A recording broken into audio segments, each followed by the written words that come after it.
Bonjour ou bonsoir, tout est question du temps qu'il fait chez vous lorsque vous nous recevez dans cette émission Heure de bilan sur la télévision nationale.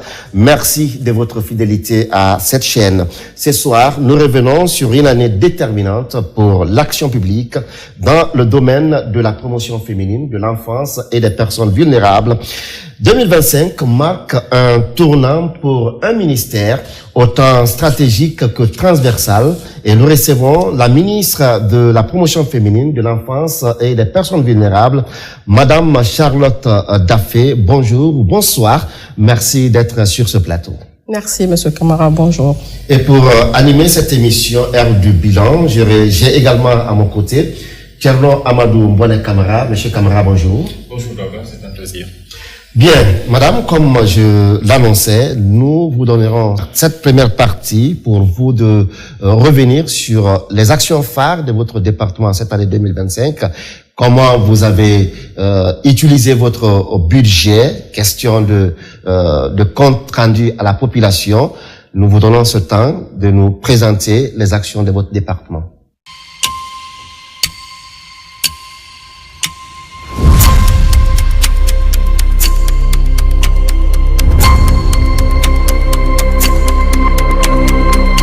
Merci beaucoup, Monsieur Camara. C'est un honneur pour moi d'être là pour cet exercice de redevabilité qui consiste à faire le bilan sur les actions du département dont j'ai la charge pour l'exercice 2025. Le ministère de la promotion féminine, de l'enfance et des personnes vulnérables est l'un des ministères du secteur social avec une mission bien particulière. Notre mission consiste à l'élaboration, à l'exécution et à la mise en œuvre de la politique du gouvernement dans le domaine de la promotion féminine, de l'enfance et des personnes vulnérables. Quand on parle de promotion féminine, cela renvoie au genre, à la promotion, la protection des droits des femmes et des filles, mais également à l'entrepreneuriat des femmes avec pour finalité l'autonomisation, le respect des droits, l'équité des femmes et des filles. Quand on parle de l'enfance, cela renvoie à la protection et au bien-être des enfants, avec la mise en œuvre des actions contribuant à la protection des enfants, telles que nous l'utilisons dans notre jargon, ce qu'on appelle le VEDAN, la lutte contre les violences, l'exploitation, la discrimination, l'abus et la négligence vis-à-vis des enfants, puisqu'aucun pays, aucun État ne peut se développer si ces ressources humaines, en l'occurrence les enfants, ne sont pas protégées et suivies.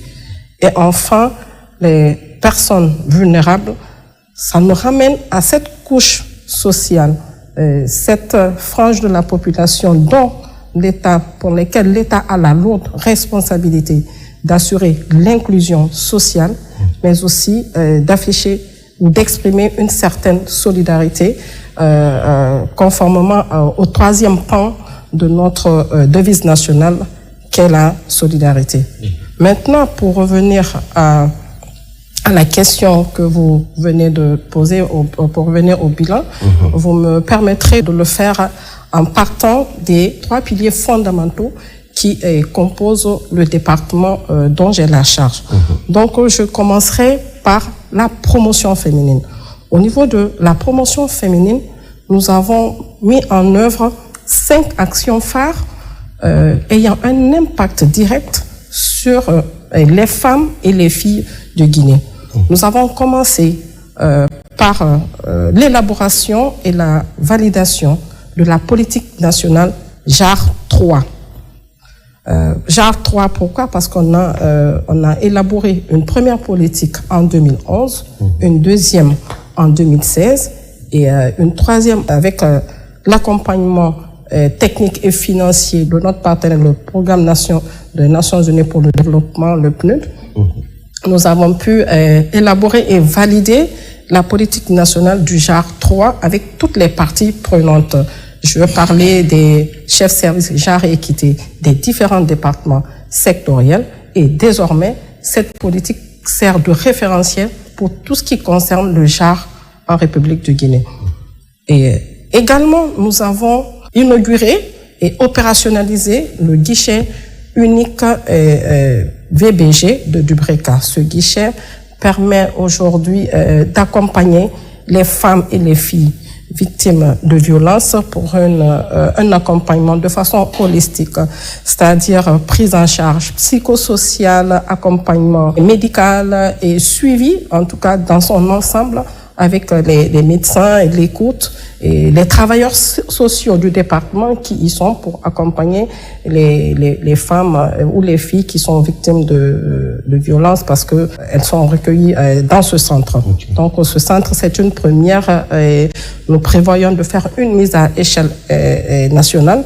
Mais déjà, ce premier centre qui est opérationnel aujourd'hui nous aide vraiment à aller de l'avant pour la gestion des cas de VBG.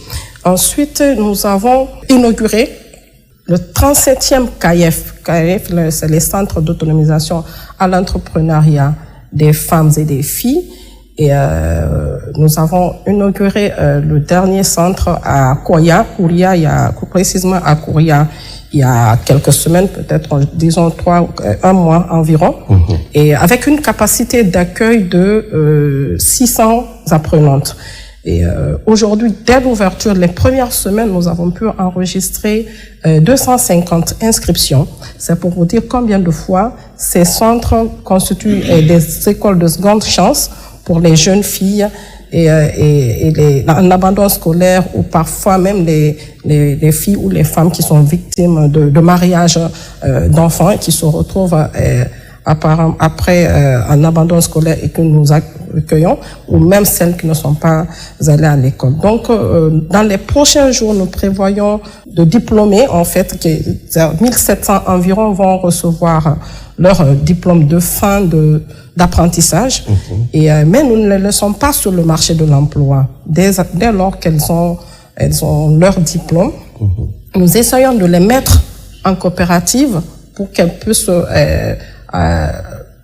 mettre en place des activités de génératrices de revenus et aussi être suffisamment autonomes. Et c'est là où intervient le FAIEF, le Fonds d'appui aux activités économiques des femmes et des filles. Ce fonds a été mis en place depuis l'arrivée du CNRD en 2022. Et depuis là, nous avons pu accompagner beaucoup de femmes. Et cette année, spécifiquement, nous en sommes à près de 500 femmes qui sont accompagnées aujourd'hui dans leur entreprise, dans l'entrepreneuriat et qui sont rendues autonomes.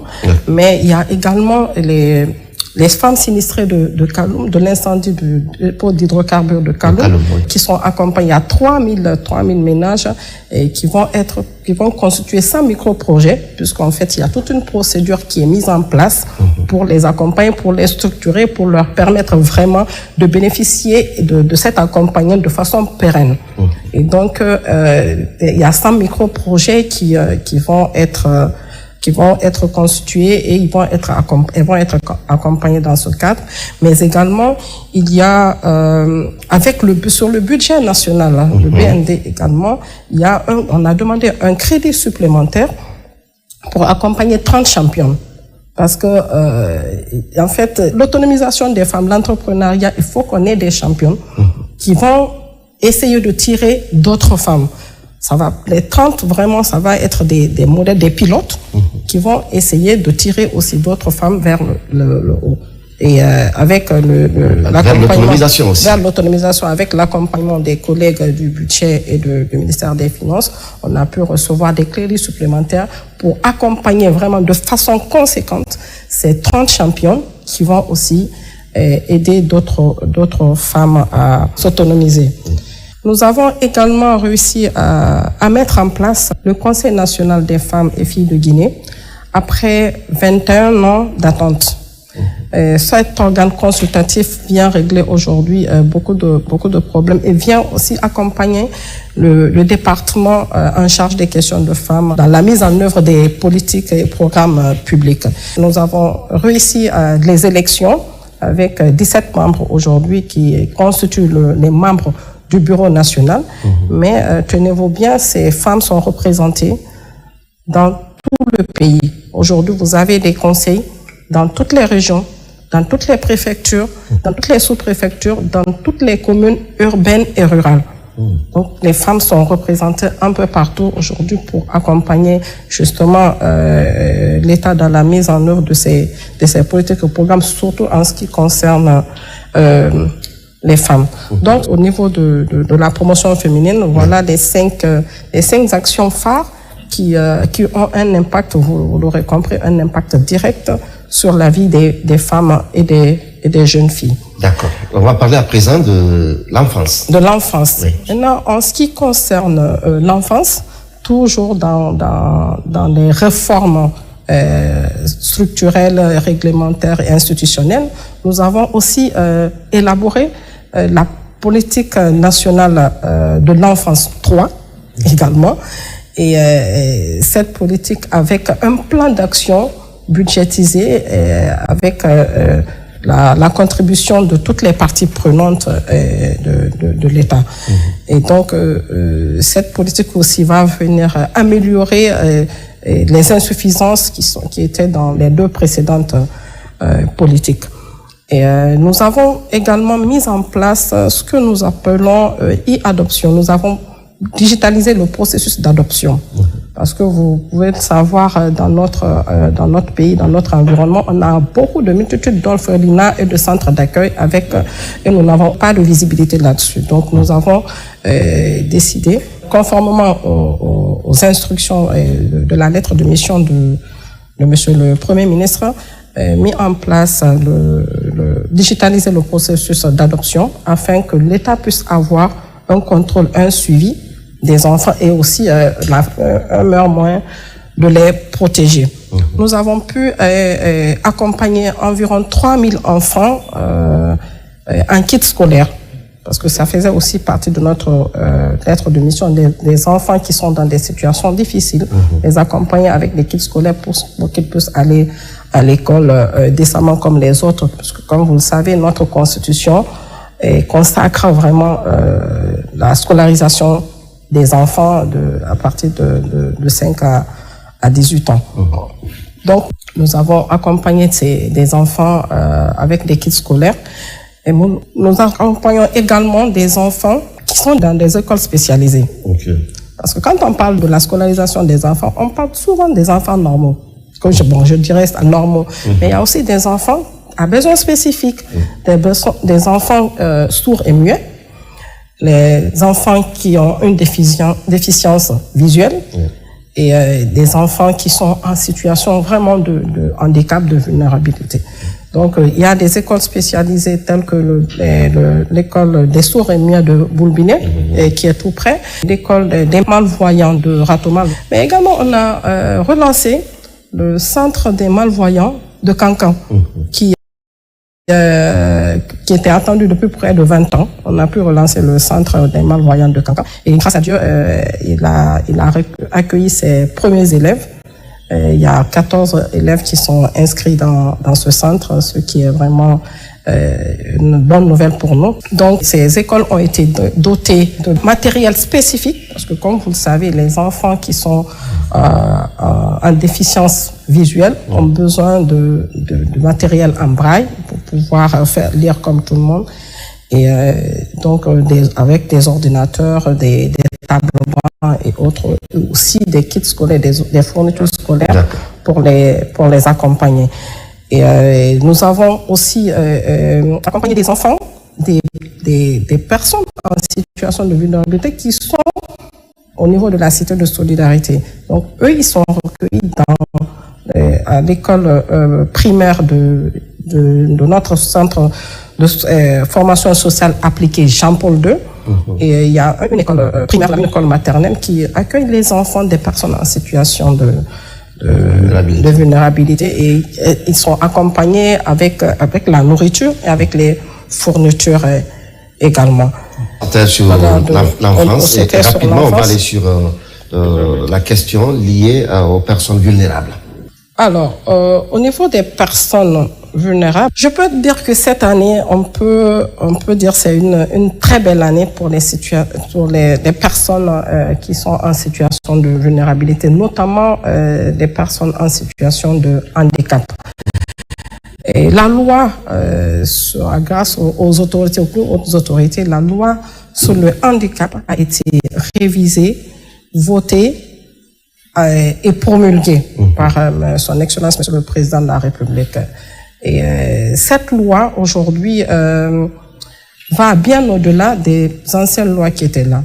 Parce qu'au lieu de parler de handicap physique, cette loi met en lumière les personnes en situation de handicap. Pourquoi on parle de situation de handicap?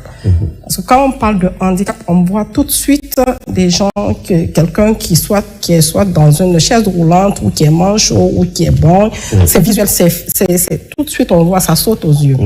Mais il y a des formes de handicap qui ne sont pas visuelles. Des personnes qui sont asthmatiques, qui font des crises, donc c'est un handicap. Et une personne drépanocytaire qui fait des crises, qui peut pas aller à l'école, mais c'est une situation de handicap. Donc, même si c'est une conjonctivite qu'on a pendant une semaine ou 3 jours, on ne peut pas ouvrir les yeux, c'est rouge, on ne peut rien faire.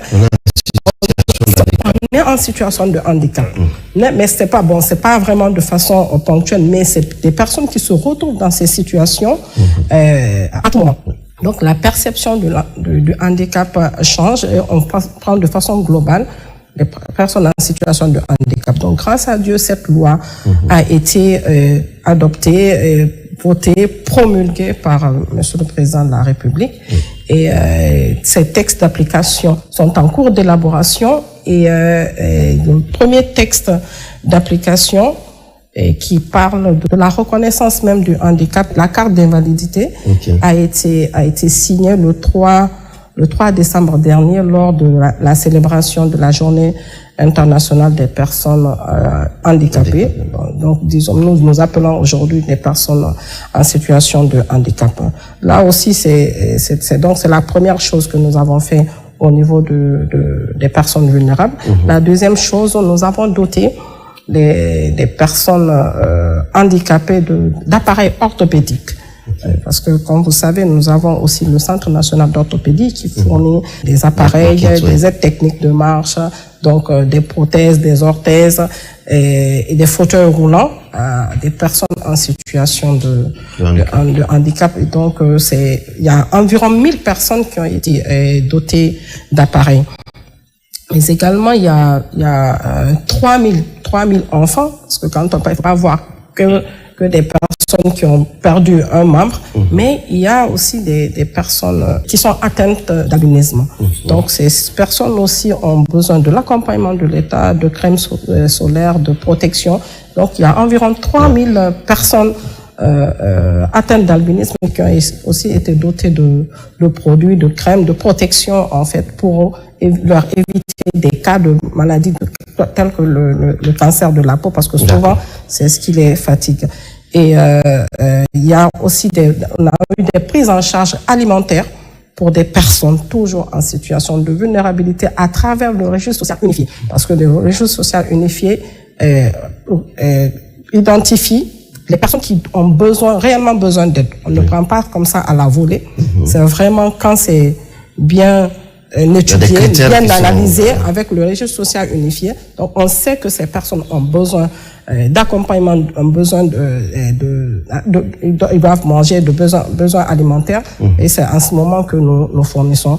Et ces personnes-là aussi sont accompagnées. Il y a également l'accueil, parce que ça, on ne le dit pas très souvent, mais il y a un rôle que le département joue, mais qui est souvent méconnu, c'est l'accueil et la réinsertion des migrants retournés. Parce qu'une fois que les migrants reviennent, ils deviennent le poids du département. Parce que c'est nous qui gérons les vulnérabilités. Quand ces personnes reviennent, elles sont vulnérables. Il faut faire quoi? Il faut déjà les accueillir, il faut les orienter, il faut les réinsérer. Donc, les équipes du département travaillent d'arrache-pied pour rechercher les parents et les accompagner, faciliter leur réinsertion, d'abord sociale. Après, il faut aussi une réinsertion économique. Là aussi, parfois, les centres, les CAIF jouent un rôle, le FAIF aussi joue un rôle, parce qu'il faut leur trouver des moyens de subsistance. D'accord. Bien évidemment. Voilà que nous avons pratiquement et largement dépassé le temps qui vous étiez imparti pour cette première partie. Mais ce n'est que partie remise, on va rattraper dans les autres minutes qui vont suivre. Alors, Madame la ministre, vous venez de faire le tour de vos actions sur les 3 piliers qui sont la promotion féminine, l'enfance, mais également des personnes vulnérables. Nous allons à présent vous soumettre à cette autre partie qui est la question-réponse, et ça s'appelle le débat.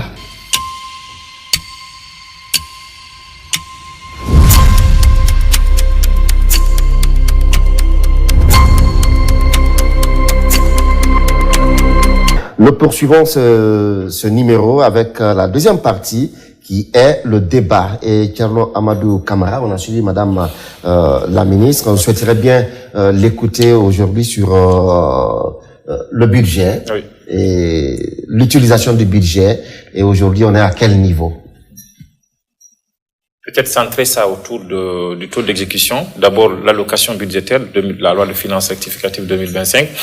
Savoir à quel niveau vous êtes. Et parce que vous avez parlé tout à l'heure du fonds d'appui aux activités des femmes. Vous avez parlé de la mise en place des CAEF. Toutes ces activités ont coûté combien aux contribuables guinéens? Ok, merci beaucoup pour cette question. Au titre de l'exécution budgétaire, nous avons, comme je vous le disais, sur le BND, on a pu avoir avec le pool financier un accompagnement supplémentaire pour aider les femmes. Donc tout ça, c'est venu rehausser notre budget qu'on avait au départ dans la LFI. Donc à la LFR, notre budget a considérablement augmenté de 24%. Okay. Donc sur la LFR, au titre des dépenses de personnel, on était sur 54 milliards 660 millions environ. Nous avons pu engager 45 millions. Comme vous le savez, ça c'est le titre 2, c'est les dépenses de personnel. Ça va de toute façon être exécuté. Donc nous sommes à un taux de 84%. Donc on attend juste les paiements des salaires du mois de décembre pour que ça soit à 100%. Ensuite, au titre des dépenses de biens et services, nous sommes à un taux d'engagement, parce que j'entends par engagement tout ce qui est engagé systématiquement avant la fermeture de la chaîne, ça sera exécuté. Donc aujourd'hui, de 98 milliards en LFR, on est à 43 milliards d'engagés, soit un taux de 44%. Au titre des dépenses de transfert, ça c'est ce qui concerne les EPA. Sur 91 milliards en LFR, on est à 50 milliards engagés, soit un taux d'engagement de 55%, qui est sensiblement égal au taux d'exécution également. Maintenant, ça fait un total sur les ressources propres de 45% de taux d'engagement. Maintenant, si on prend les FINEX, on est à un taux de 78%. Sur 49 milliards, on est à 38 milliards engagés. Donc, on est à 78,37% au niveau des financements extérieurs. C'est-à-dire que les projets financés par les banques multilatérales et autres ont connu vraiment une avancée très très significative au cours de cette année, et donc j'espère que d'ici le premier trimestre 2026 on aura clôturé avec ces financements extérieurs des partenaires. Donc ce taux d'engagement est satisfaisant parce que comme je voulais, au niveau du titre 2, ça sera exécuté à 100%. Dès que les salaires du mois de décembre vont passer, mais les 24% aussi qu'on a demandé de crédits supplémentaires au niveau de certaines de nos directions ont amélioré la LFR de 24%. Et donc globalement, on peut dire que l'exécution budgétaire pour cette année est globalement satisfaisant. Satisfaisant puisqu'on est au seuil de 50%, ce qui n'est pas toujours évident quand on prend tous les contextes et toutes les procédures qu'il y a autour de l'exécution budgétaire. Peut-être une question, c'est de savoir, c'est pas beaucoup pour un pays qui met le social au cœur de son programme. mais c'est déjà suffisant vu le niveau économique que nous avons. Qu'est-ce que vous faites pour que, je ne parle pas de l'enfance, mais de la protection de la femme, mais aussi des personnes vulnérables, pour que l'assistance ou l'accompagnement que vous faites soit un accompagnement pour amener les gens à se prendre en charge. Qu'est-ce que vous faites pour l'autonomisation et des personnes, des femmes et des personnes vulnérables, pour que ce ne soit pas un accompagnement perpétuel de l'État, parce que c'est quand même une charge, Madame la Ministre. C'est une charge, mais quand vous prenez le budget du département, vous ramenez ça au budget global de l'État, ça ne fait pas 1%.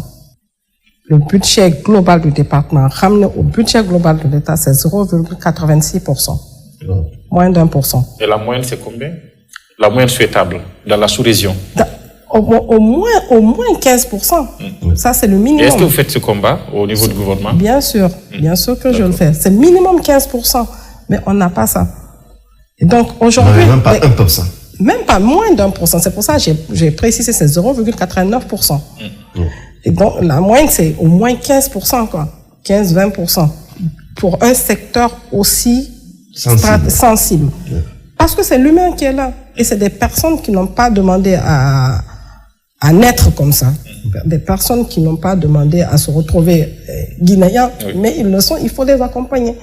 Mais on n'a pas de moyens. Mais est-ce qu'il n'y a pas de réflexion? Est-ce qu'il n'y a pas de réflexion alors pour dire, au-delà du BND, qui a trop de tension, aller dénicher... C'est justement sur ça que les fonds sont mis en place. Les fonds sont mis en place pour que d'autres partenaires... Le FAEF, ça, c'est au niveau des femmes, pour l'autonomisation sociale et économique des femmes. Mais il y a aussi le Fonds de développement social et d'indigence pour accompagner les familles. OK?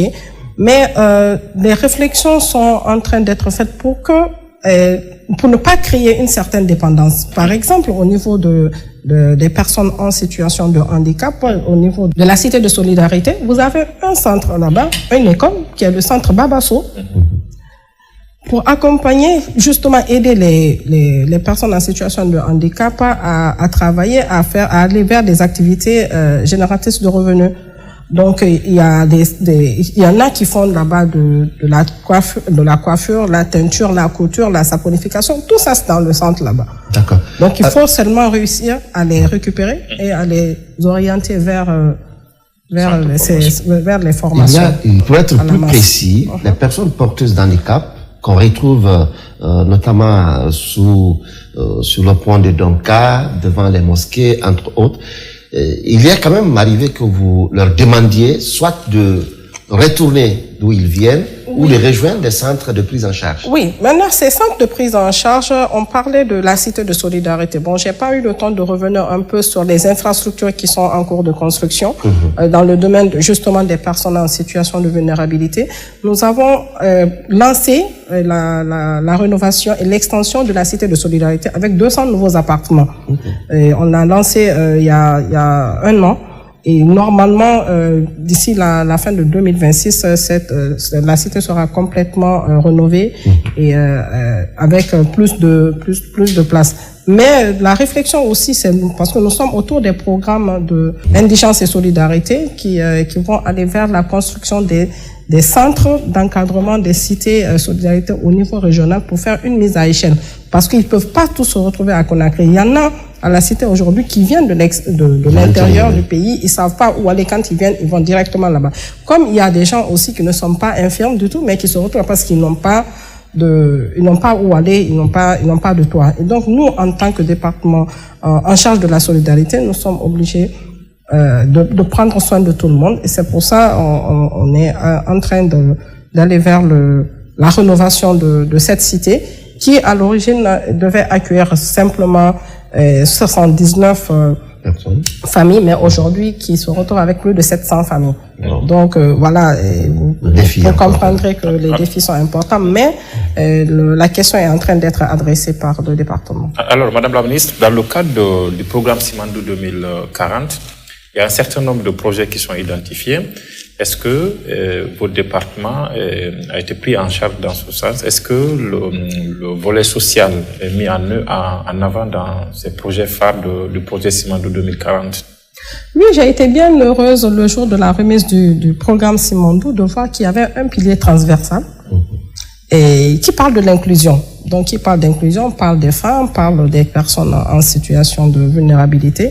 Donc, au-delà du 5e pilier qui est santé et bien-être, où on se retrouve aussi également, parce que dans les 5 piliers du programme, le département, vous l'avez dit à l'entame, que c'est un département transversal. Donc, on se retrouve dans chaque pilier, dans chacun des piliers du programme Simandou. Mais spécifiquement, il y a un dernier pilier qui a été rajouté, le pilier transversal qui parle d'inclusion. Donc, pour ça, on est vraiment pris en compte et nous allons, puisque l'équipe, l'unité de gestion du programme est en train de travailler sur tous les programmes. Nous avons déjà élaboré nos programmes sur les 4-5 prochaines années et parfois même 7. Donc, nous allons essayer d'agréger ça à ce qui est déjà en place au niveau du programme Simandou pour que des personnes en situation de handicap, les femmes, et pour qu'on parle vraiment d'inclusion au sens large du terme. Alors, l'autre question, puisque nous sommes aussi bousculés par le temps, c'est bien la prolifération des orphelinats. Vous avez dit tout à l'heure que vous avez travaillé dans le sens d'avoir une visibilité sur le fonctionnement des orphelinats. Qu'est-ce que vous leur apportez concrètement? Parce que dans certains orphelinats, on nous apprend par endroit que vous leur envoyez soit des élèves, en tout cas pour leur prise en charge à ces niveaux. Est-ce que vous avez des apports? Alors, les orphelinats, je vous le disais, c'est pour ça que nous avons mis en place cette plateforme qu'on appelle e-adoption, déjà pour avoir une certaine visibilité sur les orphelinats, parce que c'était un flou artistique qui était autour de cette question. Donc, les collègues ont réfléchi et on a mis en place cet outil qui va permettre d'abord de recenser tous les orphelinats du pays, pas qu'à Conakry. Donc, Conakry, à Yomo, on va recenser tous les orphelinats et tous les centres d'accueil. Parce qu'il y a aussi des maisons d'accueil qui recueillent des enfants et on ne sait pas c'est pourquoi, c'est pour quelle fin. Donc, ça nous permet, puisqu'il y a un suivi, il y a un GPS, ça nous permet de faire un suivi rigoureux de ces orphelinats, de protéger les enfants et d'avoir des accompagnements quand c'est nécessaire. L'État peut apporter des accompagnements pour ces orphelinats. Vous faites quand même un travail de régulation de ces orphelinats. Exactement. Parce que j'aimerais sur la question, nous voyons même sur les réseaux sociaux certains orphelinats qui exposent même parfois les visages des enfants pour demander des ressources. C'est ce qui nous a amené à mettre en place. Est-ce que vous faites cette régulation? Est-ce qu'elle est faite? Est-ce qu'il y a une loi qui sanctionne de tels comportements? La loi, le code de l'enfant protège entièrement toutes ces questions. Toutes ces questions sont adressées dans le code de l'enfant. C'est pour ça que nous avons voulu digitaliser, parce que les orphelinats, normalement, c'est nous qui devons donner les agréments pour l'ouverture d'un orphelinat. Mais comme on a vu qu'il y avait une certaine prolifération, c'est ce qui nous a amené à digitaliser. Avec le digital, on a la traçabilité de tous les orphelinats et la question ne se posera plus en fait. La question qui revient dans les orphelinats le plus souvent, non, le ministère ne nous aide pas, le ministère ne nous donne rien. Est-ce que c'est de votre responsabilité de donner quelque chose aux orphelinats? Si on a des orphelinats recensés, on sait où ils sont et qu'on a des accompagnements, des aides ponctuelles, on peut le faire. On n'a pas de ligne budgétaire spécifique pour accompagner les orphelinats. Je parlais tantôt de recensement, de recueil, de l'accompagnement des enfants à besoins scolaires à travers le pays. Ceux-ci ne sont pas dans les orphelinats, mais ce sont des enfants de Guinée et dont il faut prendre soin. Il faut les sortir de la mendicité, il faut les empêcher d'aller vers la mendicité, il faut les amener à l'école. C'est notre devoir en tant qu'État de les amener à l'école et d'en prendre soin. Donc, ceux qui mettent les orphelinats en place, si c'est nous qui leur avons donné les agréments qu'ils utilisent sont vraiment validés par nos soins, nous les appelons et quand bientôt Noël des enfants, nous avons des orphelinats qui sont recensés et qui viennent avec eux, nous collaborons. Mais les gens, ils se lèvent, ils disent voilà, ils ont des accompagnements à gauche, à droite, des partenaires qui viennent avec des équipements de seconde ou de troisième main pour dire ok, j'ouvre un orphelinat. C'est pas comme ça qu'on se lève pour ouvrir un orphelinat. Pour ouvrir un orphelinat, il faut d'abord avoir un cœur. Il faut avoir vraiment la patience. Il faut aimer les enfants. Il faut avoir un côté humain mais très élevé pour pouvoir ouvrir un orphelinat et s'occuper des enfants. Il faut aussi avoir les moyens. Il faut avoir les moyens. Donc, on ne se lève pas subitement pour dire, en comptant sur l'accompagnement des uns et des autres pour ouvrir un orphelinat. Il y en a qui le font, oui, ils se retrouvent dedans, de fait, sans le vouloir, ils se retrouvent avec 1, 2, 3, 4, 5 enfants. Après, ils se disent, bon, pourquoi ne pas s'occuper des enfants? Ces gens-là doivent être régularisés. Et il y en a, on ne sait pas, c'est pour quelle fin ils retiennent les enfants. C'est justement pour ça que nous avons voulu digitaliser, dématérialiser complètement la gestion des orphelinats et avoir une certaine visibilité pour protéger nos enfants, accompagner éventuellement. Et est-ce qu'il y a spécifiquement quelque chose pour les personnes du troisième âge? Bien sûr, il y a l'accompagnement des personnes du troisième âge. Quand je parlais de l'accompagnement des personnes en situation de vulnérabilité, c'est y compris les personnes du troisième et du quatrième âge, bien sûr. Donc vous voyez que ma population, c'est vraiment... Bien, merci beaucoup, Madame la ministre, Madame Charlotte Daffé. Je rappelle que vous êtes ministre de la promotion féminine, de l'enfance et des personnes vulnérables. Nous passons à présent à la dernière partie de cette émission qui s'appelle À la loupe et vous allez recevoir des questions des citoyens, des téléspectateurs auxquelles vous allez répondre. Et c'est tout de suite.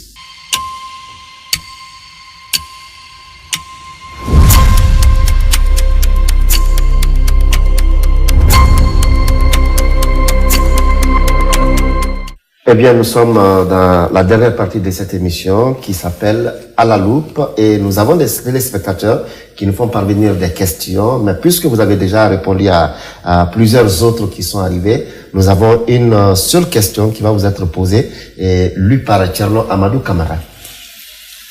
Elle est de M. Mohamed Lamine Koker, qui habite à Kirotine. Le secteur social occupe la 5e place du programme Simandou. Votre secteur travaille étroitement avec les ONG et les partenaires techniques et financiers. Quel progrès avez-vous réalisé dans la coordination, le suivi et la transparence des actions menées en collaboration avec ces acteurs? Merci beaucoup pour cette question. Lors de ma prise de fonction dans ce département, la première chose que nous avons eu à faire avec les équipes ici présentes, c'était d'organiser les journées nationales de concertation avec l'intervention de tous les acteurs dans les 3 piliers fondamentaux du département, les femmes, les enfants et les personnes vulnérables. Et à la fin de ces 3 journées de concertation, la question essentielle, la plus importante, c'était la coordination des interventions. Nous avons une multitude d'ONG qui travaillent, qui œuvrent dans le domaine du handicap, des femmes et des enfants. Mais qui vont d'abord travailler, qui prennent des actions avec des partenaires, et après ils viennent. Ils veulent juste que le département les accompagne pour avoir une certaine légitimité. Ça ne marche pas comme ça. Il faut d'abord venir, que ce soit en ligne avec nos politiques et programmes, et quand c'est correct, on peut aller avec les ONG. Nous travaillons avec certaines ONG, mais il y en a peut-être sur 100, vous trouverez peut-être 2 ou 5 qui nous font des rapports d'activité. Les autres, ils font des rapports d'activité avec les partenaires techniques et financiers qui les accompagnent et qui leur donnent, qui ont aussi besoin de résultats d'ici la fin de l'année, quoi. Ils ont des projets, ils ont des budgets annuels et pour les exécuter, ils font avec les ONG à gauche et à droite qui forcément parfois ne sont pas en ligne avec nous, ce que nous faisons avec nos politiques et nos programmes. Et donc, la coordination, encore la coordination des interventions. Nous avons les mêmes cibles, nous avons les mêmes populations. Donc, ce que je demanderais, oui, nous travaillons avec les partenaires techniques et financiers, oui, nous travaillons avec les ONG, mais si nous continuons à travailler de façon dispersée, il n'y aura aucune visibilité, il n'y aura aucune importance pour les cibles dont nous avons la charge, à savoir les femmes, et les enfants et les personnes en situation de vulnérabilité. Donc, c'est le lieu pour moi d'appeler vraiment nos partenaires techniques et financiers qui travaillent avec nous, les organisations de la société civile, les ONG qui œuvrent dans le domaine des 3 secteurs, des 3 segments que je viens, qui composent le département, de venir. La porte du département leur est grandement ouverte. Ils peuvent venir en fonction des programmes que nous avons déjà élaborés. Nous en avons 8. C'est pas des tonnes. En fonction de ça. Et chaque pilier a un programme ou 2 programmes spécifiques. Donc, on part sur ça et on travaille vraiment pour le bonheur des citoyens guinéens, c'est tout ce que nous demandons. Mais il faut que ce soit coordonné. Il faut qu'on arrête de travailler, d'aller en disperser, parce que ça n'aide pas personne, mais ça enrichit certains et les pauvres cibles restent abandonnés à eux-mêmes. Voilà, Madame Charlotte Daffé, je rappelle que vous êtes ministre de la promotion féminine, de l'enfance et des personnes vulnérables. C'était la dernière partie de cette émission. Il ne nous reste plus qu'à vous dire merci d'être passé sur ce plateau. C'est moi qui vous remercie. Et votre mot de la fin. Je commencerai déjà par vous remercier pour votre écoute, mais également, surtout, les cadres ici présents qui ont contribué à l'atteinte de tous ces objectifs que nous venons de dérouler. Et mes remerciements vont également à Monsieur le Président de la République qui met au cœur de ses préoccupations le social, à Monsieur le Premier ministre chef de gouvernement qui a donné des instructions fortes, les directives pour l'accompagnement des couches les plus sensibles de la population. Et vraiment, ce que je voudrais rajouter, c'est que quand on parle du social en Guinée, ça nous ramène au baptême, au mariage et au décès. Le département de la promotion féminine de l'enfance et des personnes vulnérables va bien au-delà, traite des questions encore plus sensibles que je viens de dérouler tout à l'heure avec vous. Et donc, qui traite la dignité des êtres humains, qui traite les personnes en situation de vulnérabilité, qui traite bien les femmes et les enfants, ça va pour le bien-être, aura réglé une question de justice sociale. Ce n'est que justice sociale pour le bien-être de la population guinéenne. Je vous remercie. Voilà, mesdames, messieurs, merci de votre fidélité à la télévision nationale. C'était ce numéro de Heure de bilan avec la ministre de la promotion féminine, de l'enfance et des personnes vulnérables. Merci de votre fidélité. Thierno Amadou Camara, merci. Merci. Merci à tous et au revoir.